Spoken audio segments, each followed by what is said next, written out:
Hey there, Coach Miller here with BTB Lax, and I have another college lacrosse weekly recap for you.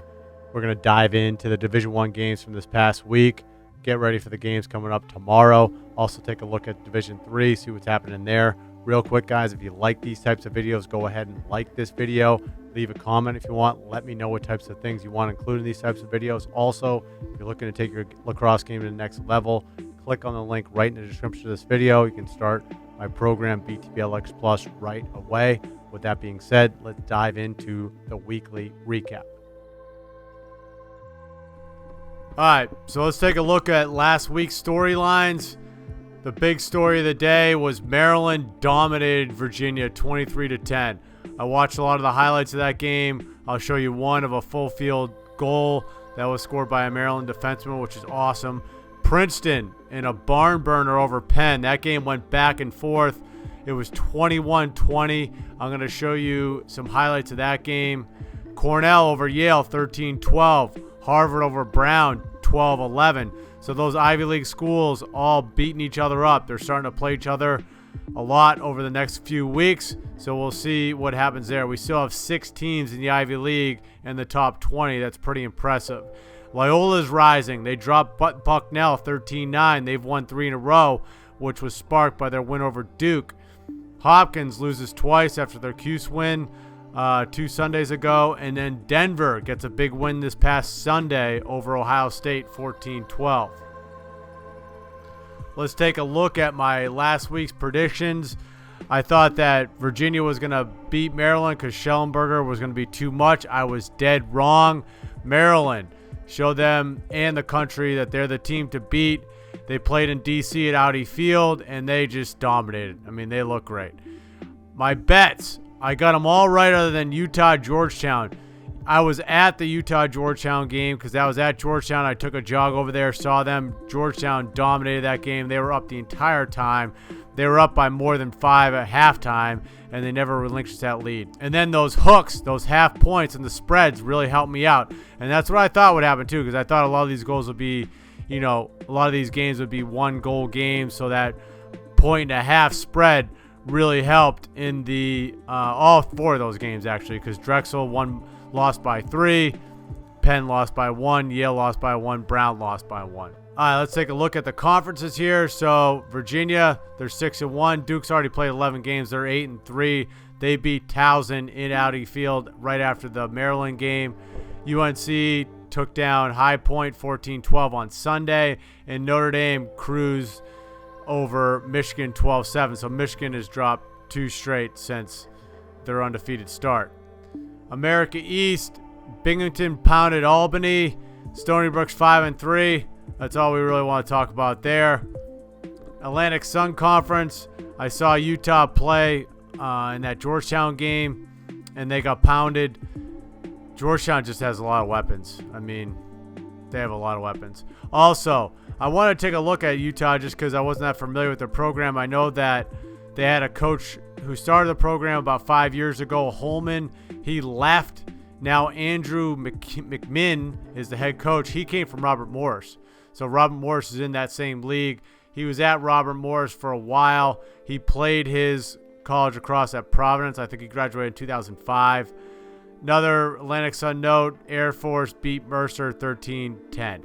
Big East, Georgetown's on top there 6-1, but Denver had that big win over Ohio State, so that gets them back in the winning column after they had dropped 4 out of 5 up until this past Sunday. Providence falls to Fairfield 15-11.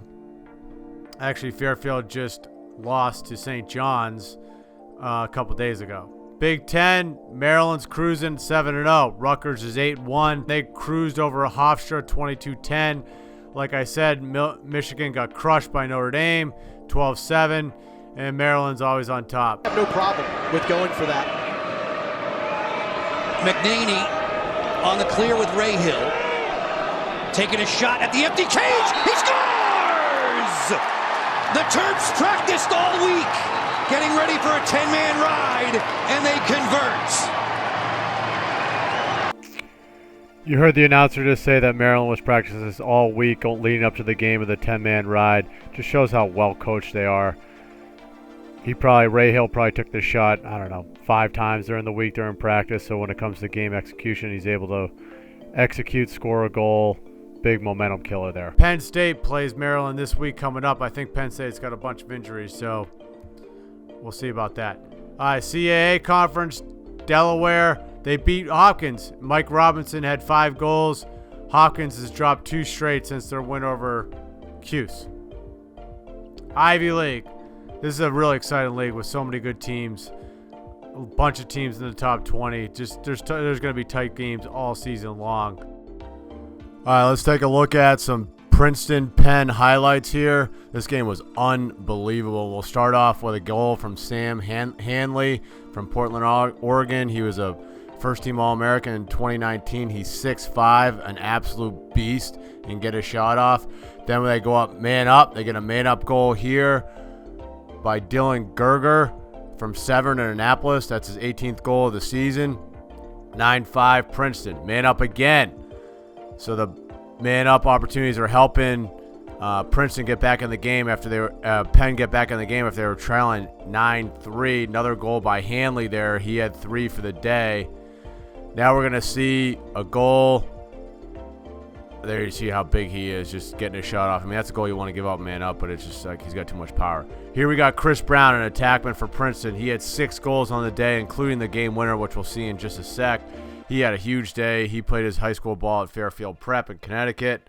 A lot of man-up opportunities in this game. So Princeton, the penalties were allowing Penn to, chip away at that 6-goal deficit.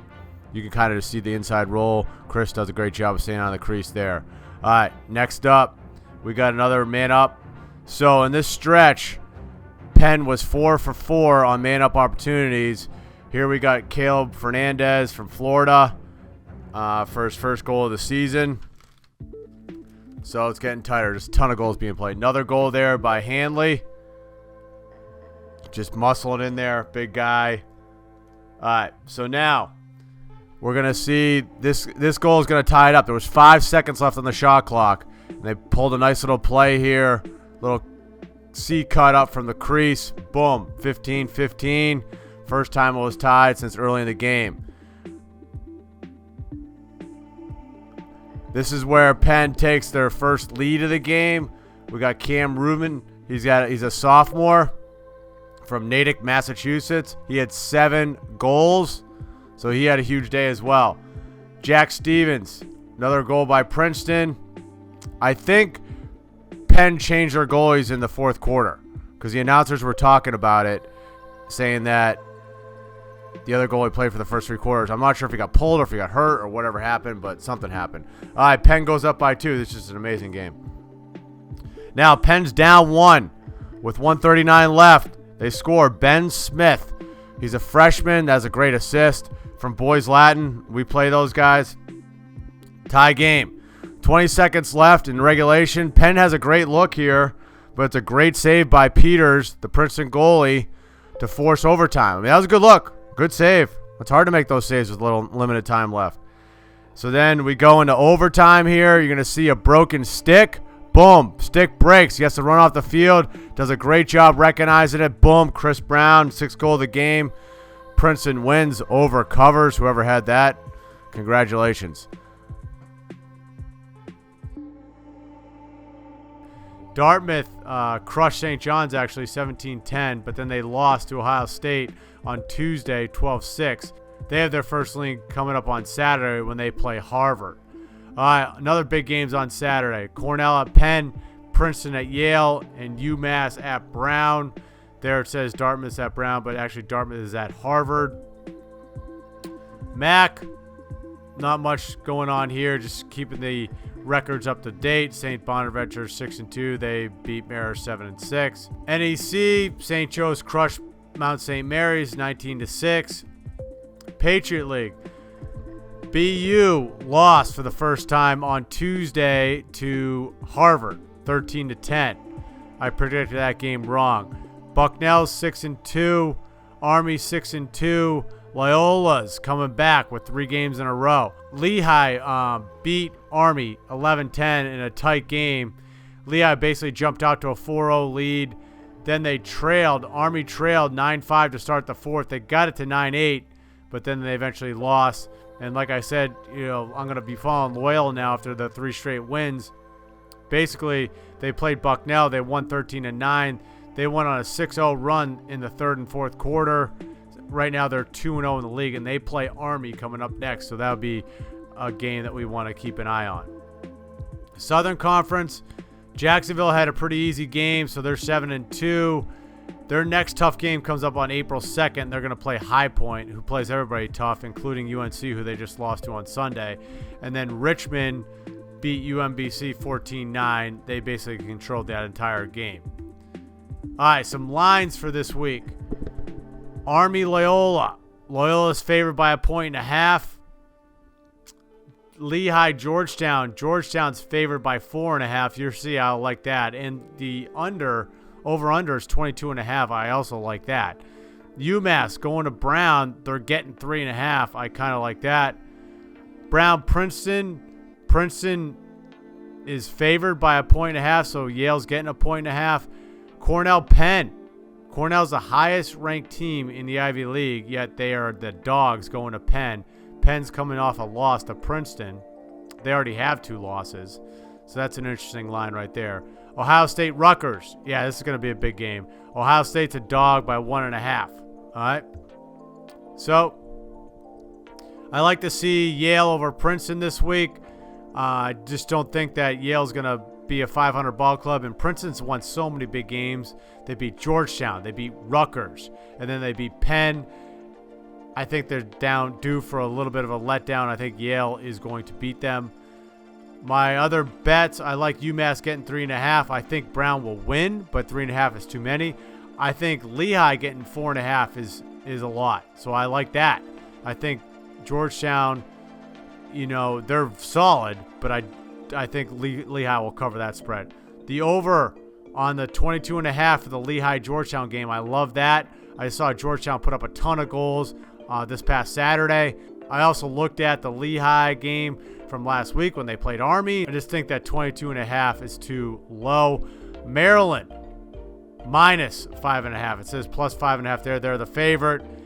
Penn State has a bunch of injuries, so I think Maryland's going to cruise over Penn State this weekend. And then Yale, 1.5. I think they're going to win, so I like them beating Penn this week.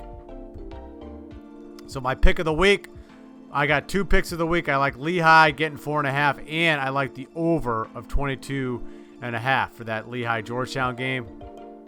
Let's take a look at the standings for the week of March 21st, 2022. Ivy League's got a bunch of teams in the top 20. Maryland's still 1. Virginia's still 2, even after that loss. Princeton's 3. Cornell is 4. Georgetown wraps up the top 5. All right, moving on to the NESCAC. Take a little look at some Division III lacrosse. Tufts is 5-0. They just beat Lynchburg, and they also beat Stevens over the weekend. Amherst is 3-1. Bowdoin is 5-0. And I looked at it, and we'll see that they're not ranked yet. They play Wesleyan next, and I went on their website and take a look at their schedule, and they just play a weak schedule. So they're not getting any credit to be ranked yet because their schedule is so weak. But if they can beat Wesleyan this week, then that should give them, their first taste in the top 20. Wesleyan lost to Colby this past weekend, which is a bad loss for them. And Williams is struggling. They're 2-2. They started the season, highly ranked. And we'll see. We'll keep an eye on Williams. So here we go for the Division III standings. RIT, Salisbury Tufts, Christopher Newport. They've been the same spots in the top 4 for a few weeks now, and that stayed the case. And then Amherst beat Gettysburg. That's a big win for Amherst. And Wesleyan, like I said, lost to Colby. All right, so there you have it, the weekly recap for this week. I'm Coach Miller with BTB Lax. If you like these types of videos, like I said, make sure you subscribe to this channel. And also you can check out the links I have in the description of this video. If you want to take your lacrosse game to the next level and start training on your own, just follow those links. You can start right away. I have some other videos coming out in a couple days, so keep an eye out for that. And until next week for another recap video, talk soon. Coach Miller.